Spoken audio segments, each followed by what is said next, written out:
नमस्कार दोस्तों, जय हिंद, वंदे मातरम। आप सभी का स्वागत अभिनंदन है टीचर्स फैमिली, टीटी फैमिली, शिक्षकों के परिवार जयसवाल कोचिंग सेंटर पर, पावर्ड बाय शिक्षा ही प्रकाश है। दोस्तों, आज की क्लास में हम बात करने वाले मैथ्स पेडागोजी के पार्ट नंबर 5 के।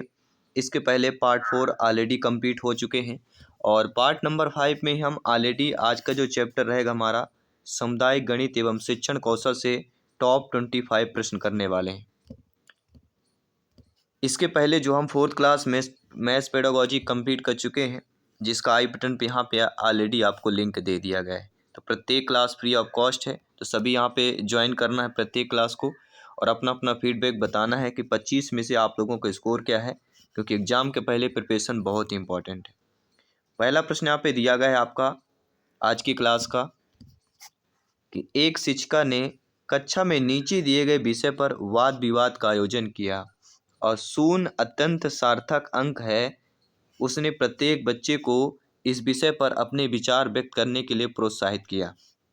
तो शिक्षिका का ऐसा कार्य करना क्या कहलाएगा? शिक्षिका का ऐसा कार्य करना अपनी कक्षा को अधिक अव्यक्तशील और विचारशील बना रही है। तो इसी प्रकार के प्रश्न पूछे जा रहे हैं प्रीवियस ईयर में जो अभी तक पूछे गए प्रश्न हैं, उन प्रश्नों को ध्यान में रखते हुए ये आपका क्लास बनाया गया है। और इस क्लास का आपका दूसरा प्रश्न जो आप लोगों की स्क्रीन पर है कि गणित का ज्ञान प्राप्त करने वाले प्रत्येक व्यक्ति के लिए भावनाओं के प्रवाह में आकर नियम विरुद्ध कार्य करना अनुकूल नहीं होता है। यह कथन गणित शिक्षण के किस मूल से संबंधित? तो आप सभी लोग जानते हैं, बहुत ही इंटरेस्टेड प्रश्न है कि गणित का ज्ञान प्राप्त करने वाले प्रत्येक व्यक्ति के लिए भावनाओं के प्रवाह में आकर नियम विरुद्ध कार्य करना अनुकूल नहीं होता है। तो यह कथन गणित शिक्षण के किस मूल से संबंधित हो जाता है? तो अनुशासन संबंधी मूल से संबंधित हो जाता है, क्योंकि यहाँ पे दिया गया है कि नियम विरुद्ध कार्य करना अनुकूल नहीं होता है। तो यहीं से हमारा उत्तर क्लियर हो गया कि अनुशासन संबंधी मूल कैसे संबंधित हो जाएगा।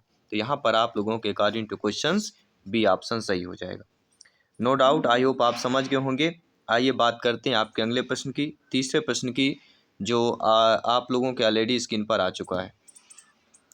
प्रश्न क्या पूछा जा रहा है, आइए प्रश्न को पढ़ते हैं और आपका फीडबैक जानते हैं। समाज में लेन देन, व्यापार, उद्योग इत्यादि व्यवसाय गणित पर ही निर्भर है। यह गणित शिक्षण की किस मूल की ओर संकेत करता है? सांस्कृतिक मूल, नैतिक मूल, सामाजिक मूल या अनुशासन संबंधी?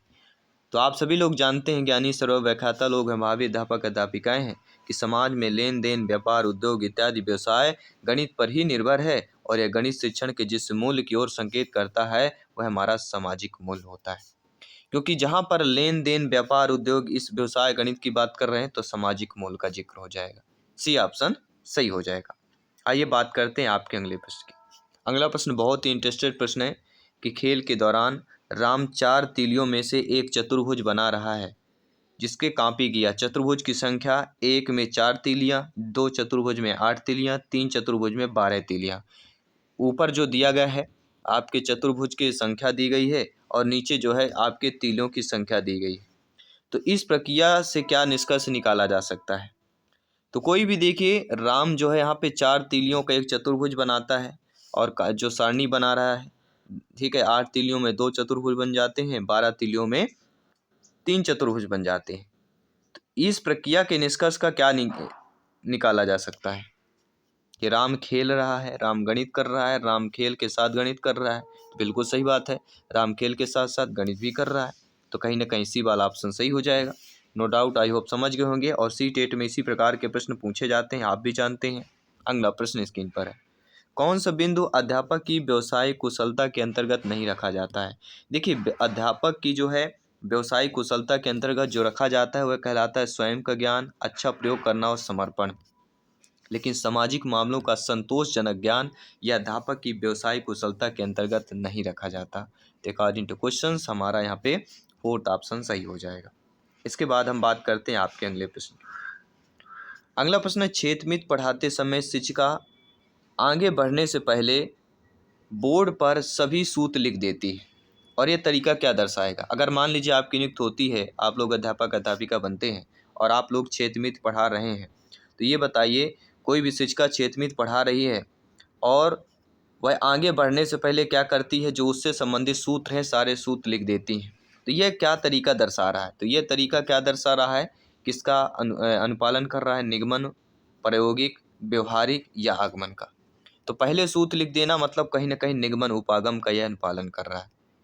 ठीक है, नियम टू एग्जाम्पल्स, नियम टू रूल्स, ठीक है, नियम टू उदाहरण, पहला ऑप्शन सही हो जाएगा। इसके साथ ही हम बात करते हैं आपके अगले प्रश्न की। अगला प्रश्न है कि किस प्रकार के सहसंबंध को स्थापित करने के लिए गणित अध्यापक को विभिन्न विषयों के संबंध में आवश्यक तथा उपयोगी ज्ञान अवश्य होना चाहिए। प्रासंगिक सहसंबंध, क्रमबद्ध सहसंबंध, ए व बी दोनों, या इनमें से कोई नहीं। तो आप सभी लोग जानते हैं कि जिस प्रकार के सहसंबंध को स्थापित करने के लिए गणित अध्यापक को विभिन्न विषयों के संबंध में आवश्यक तथा उपयोगी ज्ञान अवश्य होना चाहिए, वह हमारा प्रासंगिक सहसंबंध कहलाता है। पहला ऑप्शन यहाँ पे आप लोगों का सही हो जाएगा। ठीक है, बेफिक्र आप लोगों को कमेंट करना है। जी हाँ, आपका एक एक कमेंट फीडबैक सरोपर ही है, शुरमान है। जायसवाल सर अभिनंदन, स्वागत करते हैं। आपका अगला प्रश्न स्क्रीन पर आ चुका है कि कौन सा कार्य अध्यापक से संबंधित नहीं है। तो आप जानते हैं योजना, शिक्षण, मार्गदर्शन, ये तीनों अध्यापक के संबंधित कार्य हैं, लेकिन बजट बनाना अध्यापक का कार्य नहीं है। और ये आपके टीटी एग्जाम में पूछा गया प्रश्न, चाहे हम सी टेट की बात करें, चाहे रीट की बात करें, यूपी टेट, चाहे एमपी टेट की बात करें। लेकिन सी टेट में पिछले ईयर में जो आपका पेपर हुआ था उसमें यह आया हुआ प्रश्न था, इसलिए यह प्रश्न और भी आपका इम्पोर्टेंट बन जाता है। ठीक है, चलिए आइए देर न करते हुए अगले प्रश्न की बात करते हैं। अगला प्रश्न जो आप लोगों के ऑलरेडी स्क्रीन पर आ चुका है, 9 नंबर प्रश्न स्क्रीन पर क्या पूछा जा रहा है कि गणित पढ़ाने के एक उपागम के रूप में समस्या समाधान के बारे में चर्चा करते हुए शिक्षकों ने 4 विचार बताए। ये 4 विचार हैं, जो कौन सा विचार इस उपागम के वास्तविक अर्थ के उचित सिद्ध नहीं करता है। तो 4 शिक्षक ने 4 उपागम बताए थे और ये चारों उपागम पढ़ेंगे, इसके बाद डिस्कस करेंगे।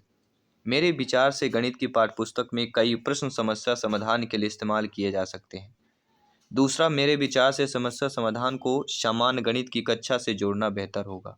तीसरा, मेरे विचार से समस्या समाधान और गणितीय तर्क में कोई सहसंबंध नहीं है। तो बिल्कुल सही बात है, मेरे विचार से समस्या समाधान गणितीय तर्क में कोई संबंध नहीं, ये कतई नहीं हो सकता, क्योंकि समस्या समाधान और गणितीय तर्क में संबंध होता है। और ये क्या पूछा जाए, कौन सा उचित नहीं करता, तो सी वाला यहाँ पे उचित नहीं करता, क्योंकि ये ऑलरेडी निगेटिव दिया गया है, प्रश्न नकारात्मक नहीं दिया गया है। बाकी सभी में देखें होना चाहिए, चाहिए दिया गया है, तो ये भी एक पहचान होता है। ठीक है, आइए बात करते हैं अगले प्रश्न। वास्तविक जिंदगी से गणित का संबंध बनाने के लिए और अंतर विषयों को विकसित करने के लिए निम्नलिखित में से किन मूल्यांकनों का उपयोग किया जा सकता है। क्षेत्रीय भ्रमण, मौखिक परीक्षा, डिलंकार पत्रक, सर्वेक्षण, परियोजना, जांच सूची। क्षेत्रीय भ्रमण, मौखिक परीक्षा या जांच सूची की बात करते हैं, या क्षेत्रीय भ्रमण, सर्वेक्षण, परियोजना की बात करते हैं। सभी कमेंट कीजिए। राइट ऑप्शन यहाँ पे आपका क्या होने वाला है, सभी लोग कमेंट कीजिए।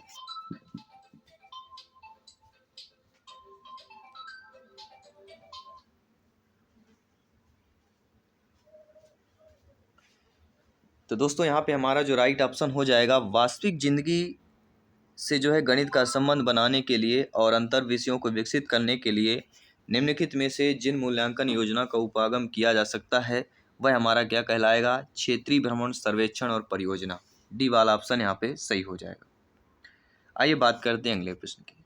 अंकुर को परीक्षा में रैखिक समीकरणों पर आधारित शब्दों में दी गई समस्या में 0 अंक मिलता है, तो शिक्षक जानता है कि वह रैखिक समीकरणों को सही तरीके से हल कर सकता है, तो शिक्षक को उसकी रिपोर्ट क्या लिखनी चाहिए, सभी बताइए। आप सभी लोग शिक्षक बंधु हैं, भावी अध्यापक अध्यापिकाएं हैं। तो अंकुर को परीक्षा में रैखिक समीकरणों पर आधारित शब्दों में दी गई समस्याओं में 0 अंक अगर मिलता है, तो शिक्षक जानता है कि वह रैखिक समीकरणों को सही तरीके से हल कर सकता है। तब आपको होगा, मान लीजिए वह बच्चा बुद्धिमान है आपकी कक्षा का, और आप जानते हैं बच्चा बुद्धिमान है, लेकिन ऐसा कोई प्रश्न देते हैं, प्रकरण देते हैं, बच्चा नहीं कर पाता है, तो तब आपका रिपोर्ट में उसकी टिप्पणी क्या करेंगे, कमेंट क्या करेंगे। तो आप अंकुर को प्रश्न की भाषा समझाने में कठिनाई होती है, लेकिन उसके पास समीकरणों को हल करने का कौशल है, यह आप टिप्पणी करेंगे। तो अकॉर्डिंग टू क्वेश्चंस पहला ऑप्शन सही हो जाएगा। तो ये सारी चीज़ें प्रश्न पूछे जाते हैं, सारे कंडीशन को रखकर प्रश्न पूछा जाता है। अगर ऐसी कंडीशन होगी तो आपका फीडबैक क्या होगा, बस यही आपकी पेडागॉजी शिक्षा शास्त्र होता है। अगला है, निम्नलिखित में से कौन से संख्या की समझ का महत्वपूर्ण पहलू नहीं है? पंक्तिबद्धता, गणना, अंक लिखना या संरक्षण होता है। तो इनमें से जो संख्या की समझ का महत्वपूर्ण पहलू है वह पंक्तिबद्धता है, गणना है, अंक लिखना है। लेकिन संख्या की समझ का महत्वपूर्ण पहलू आपका संरक्षण नहीं है। इसलिए according to question fourth option सही हो जाएगा। आइए बात करते हैं आपके अगले प्रश्न की। अगला प्रश्न है, एक वर्ग किस प्रकार एक समांतर चतुर्भुज? जी हाँ साथियों, एक वर्ग जो है किस प्रकार एक समांतर चतुर्भुज है, स्पष्ट कीजिए। विद्यार्थियों को उपरोक्त प्रश्न का उत्तर लिखने के लिए कहा गया है, तो शिक्षक का उद्देश्य क्या है? सभी कमेंट कीजिएगा। तो किसी वर्ग का एक प्रकार समांतर चतुर्भुज है और इसको स्पष्ट करने के लिए यह प्रश्न जो है विद्यार्थियों को इस प्रश्न का उत्तर लिखने के लिए कहा गया है। तो शिक्षक का यह उद्देश्य है विद्यार्थियों को चिंतन और मनन का अवसर देना। हमेशा देखिए, जहाँ पर बच्चों को अवसर दिया जाए वह आपका ज़्यादातर ऑप्शन सही होता है, ये ध्यान दीजिएगा। कुछ टॉपिक होते हैं, कुछ शब्द होते हैं, इनको अपने माइंड में स्टोर करते रहना है, ताकि जब एग्जाम में आएंगे कोई भी कितना भी बड़ा आपका ऑप्शंस हो, लेकिन ये थोड़ी थोड़ी चीज़ें अगर आप सीख जाते हैं तो आप बेहतर स्कोर प्राप्त कर सकते हैं। अगला, विद्यालय स्तर पर गणित में शिक्षार्थियों की असफलता के एक मुख्य कारण यह है कि हमारी आकलन की जो प्रक्रिया है, आकलन की प्रक्रिया के बारे में आपको बताना है। तो विद्यालय स्तर पर देखा जाए दोस्तों, गणित में शिक्षार्थियों की असफलता का मुख्य कारण यह है कि हमारी जो आकलन प्रक्रिया है, इनकी योग्यताओं के गणितीकरण की अपेक्षा प्रक्रमण संबंधी ज्ञान के परीक्षण पर बल देती है। क्या है हमारी आकलन की प्रक्रिया जो है, योग्यताओं के गणितीकरण की अपेक्षा प्रक्रमण संबंधी ज्ञान के परीक्षण पर बल देती है। तो पहला ऑप्शन सही हो जाएगा। कोई भी डाउट हो बेफिक्र कमेंट कर सकते हैं। जी हाँ दोस्तों, सभी मित्रों को जय हिंद, वंदे मातरम, धन्यवाद सभी का। सभी कमेंट करते रहिए, फीडबैक करते रहिए। अगला प्रश्न स्क्रीन पर है। एक शिक्षिका शिक्षार्थियों से पत्तियों को एकत्र करने और सम्मित पैटर्न की पहचान करने के लिए कहती है। तो यह कार्य शिक्षिका के प्रयास को क्या दर्शा रहा है? जी हाँ, कोई भी एक शिक्षिका है, अध्यापक अध्यापिका हैं, जो शिक्षार्थियों बालक बालिकाओं को पत्तियों को एकत्र करने और सम्मित पैटर्न की पहचान करने के लिए कहती हैं। तो यह कार्य शिक्षिका के प्रयास को क्या दर्शा रहा है? सभी लोग बताइए। अगर आप ही ऐसा कार्य कर रहे हैं तो आपका यह प्रयास क्या दर्शा रहा है? आपका प्रयास दर्शा रहा है कि वास्तविक जीवन को गणितीय अवधारणाओं के साथ जोड़ने संबंधी प्रयास दर्शा रहा है। ठीक है, क्योंकि पत्तियों को एकत्र करने और सम्मित पैटर्न की पहचान करने के लिए कह रही हैं, तो वास्तविक जीवन को गणितीय अवधारणाओं के साथ जोड़ने संबंधी प्रयास को दर्शा रहा है। पहला ऑप्शन सही हो जाए। अगला प्रश्न है, कक्षा 7 की गणित शिक्षिका नीता गणित के कक्षा कक्ष में सर्वेक्षण पर आधारित बहुत सारी परियोजनाएं प्रोजेक्ट देती है। तो यह क्रियाकलाप का उद्देश्य क्या हो जाता है? ये आपके नीचे दिए गए हैं, उद्देश्य बताना है कमेंट करके, फीडबैक करके। तो दोस्तों, कक्षा 7 की गणित की शिक्षिका नीता जो है, गणित के कक्षा कक्ष में सर्वेक्षण पर आधारित बहुत सारी परियोजनाएं प्रोजेक्ट देती हैं। यह क्रियाकलाप का उद्देश्य है समस्या सुलझाने के कौशल को प्रोत्साहित करना, साथ ही साथ कक्षा कक्ष की एक रसता को भंग करना। सभी लोग बताइए। अगर कोई भी गणित के कक्षा कक्ष में सर्वेक्षण पर आधारित बहुत सारी परियोजना प्रोजेक्ट दे देते, बहुत सारी परियोजना प्रोजेक्ट, तो फिर आपके अकॉर्डिंग क्या होगा?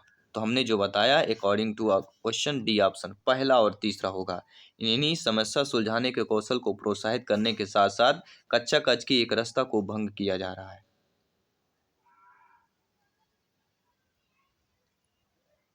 यह कह सकते हैं वैकल्पिक आकलन के लिए इसका उपयोग करना या प्रमाणिक आंकड़ों को एकत्र करने का अवसर विद्यार्थियों को प्रदान करना। अब देखिए, नीचे आपके कूटनीति दिया गया है, तो हमारे अकॉर्डिंग यहाँ पे क्या सही हो रहा है? सभी लोग बताइए। कक्षा 7 की गणित की शिक्षिका नीता हैं, जो गणित के कक्षा कक्ष में सर्वेक्षण पर आधारित बहुत सारी परियोजनाएं प्रोजेक्ट देती हैं। यह क्रियाकलाप को उद्देश्य समस्या सुलझाने कौशलों को प्रोत्साहित करना, साथ ही साथ प्रमाणिक आंकड़ों को एकत्रित करने का अवसर विद्यार्थियों को प्रदान करना। हमारे अकॉर्डिंग पहला और दूसरा ऑप्शन सही है। आपके अकॉर्डिंग का है, आप लोग नीचे कमेंट बॉक्स में बता सकते हैं। हमारे अकॉर्डिंग यहाँ पे जो सी ऑप्शन दिया गया है, 1 और 2 वाला सही हो जाएगा, बाकी आप लोग भी बता सकते हैं। आइए बात करते हैं अगले प्रश्न की। आपकी कक्षा में कुछ विद्यार्थी लगातार गणित की परीक्षाओं और परीक्षाओं में अच्छा प्रदर्शन नहीं कर पा रहे हैं, तो एक शिक्षक के रूप में आपको क्या करना चाहिए, आपका क्या दायित्व होता है, आपका क्या कार्य होता है, सभी कमेंट करिए।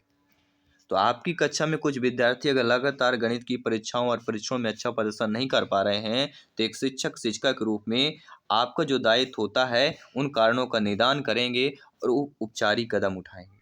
डी ऑप्शन यहाँ पे सही हो जाएगा। अगला है, भिन्नों की अवधारणा से परिचित करने के लिए शिक्षक की शुरुआत क्या कर सकता है। मान लीजिए आपको भिन्नों की अवधारणा से बच्चों को परिचित कराना है, तो आप जो है शुरुआत किससे करेंगे, आप उनके आसपास की वस्तु में भिन्न भागों की पहचान करना। बी वाला ऑप्शन सही हो जाएगा। कोई भी डाउट हो आप लोग कमेंट कर सकते हैं। आइए बात करते हैं आपके अगले प्रश्न की। अगला है कि निम्नलिखित में से गणित अध्यापन का कौन सा शैक्षणिक तरीका सबसे अच्छा है। तो गणित अध्यापन का जो शैक्षणिक का सबसे बेहतर तरीका होता है वह होता है बालक बालिकाओं शिक्षार्थियों को विद्यार्थियों को उसकी विद्यमान क्षमताओं को विकसित करने के लिए प्रोत्साहित करना। और ये सब देखिए कि जहाँ पे प्रोत्साहित शब्द दिया जाए अपने आप में एक पॉजिटिव शब्द होता है, अपने आप में एक उत्सुकता लाता है, एक एनर्जी लाता है। ठीक है, आइए बात करते हैं अगले प्रश्न की। एक रचनात्मक कक्षा में शिक्षकों को इनमें से क्या नहीं करना चाहिए। मान लीजिए आपकी कक्षा एक रचनात्मक कक्षा है, तो आपको क्या करना चाहिए और क्या नहीं करना चाहिए, दोनों चीज़ें जानकारी है। तो आपको विद्यार्थियों को प्रश्नों को हल ढूंढने के लिए अपनी नीतियों को विकसित कर देना चाहिए, लेकिन विद्यार्थियों को सूत्र रटने के लिए आपको यह कतई नहीं करना चाहिए। तो क्या नहीं करना चाहिए, एक शिक्षक को, एक रचनात्मक कक्षा के शिक्षकों को विद्यार्थियों को सूत्र रटने के लिए नहीं करना चाहिए। बी ऑप्शन सही हो जाएगा। ठीक है, आइए बात करते हैं अगले प्रश्न। दो या उससे अधिक दो विमाओं वाली वस्तुओं के मापों अर्थात क्षेत्रफल की तुलना करने के लिए निम्नलिखित में से कौन से एक सर्वाधिक उपयुक्त होगा। प्रश्न को समझ लीजिए।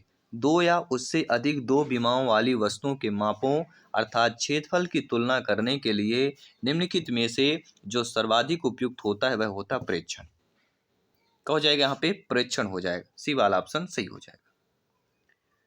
अगला प्रश्न देख लेते हैं कि निम्नलिखित में से कौन सा कथन सही दिया गया है। संख्या 9 के बाद शून्य का परिचय दिया जाना चाहिए। स्थानीय मान सिखाते समय शून्य का परिचय दिया जाना चाहिए। पढ़ाई जाने वाली प्रथम संख्या शून्य होनी चाहिए। ये तीनों कथन गलत दिए गए। कथन हमारा सही है कि बच्चों में संख्या का ज्ञान विकसित होने के बाद शून्य का परिचय दिया जाना चाहिए। जी हाँ, जब बच्चों में संख्या का ज्ञान विकसित हो जाता है तब उन्हें शून्य का परिचय देना चाहिए। डी ऑप्शन हमें अकॉर्डिंग टू ऑप्शन सही लग रहा है। अदर ऑप्शन से देखा जाए आपके अकॉर्डिंग जो आपका अकॉर्डिंग क्या फीडबैक है आप लोग भी कमेंट कर सकते हैं। आइए बात करते हैं अगले प्रश्न की। आकांक्षा गणित की एक अच्छी अध्यापिका बनना चाहती हैं। गणित की अच्छी अध्यापिका के लिए आवश्यक है कोई उसके पास क्या होना चाहिए, उस अध्यापिका के पास, उस आकांक्षा अध्यापिका के पास क्या होना चाहिए। आप ही एक अच्छे गणितज्ञ बनना चाहते हैं, गणित के अध्यापक अध्यापिका बनने चाहते हैं, तो आपके एक अच्छे अध्यापिका के लिए अध्यापक के लिए आवश्यक क्या होगा, आपके पास जो है गणितीय विषय वस्तु को वास्तविक जीवन से जोड़ने के लिए अवधारणात्मक ज्ञान समझ योग्यता होनी चाहिए।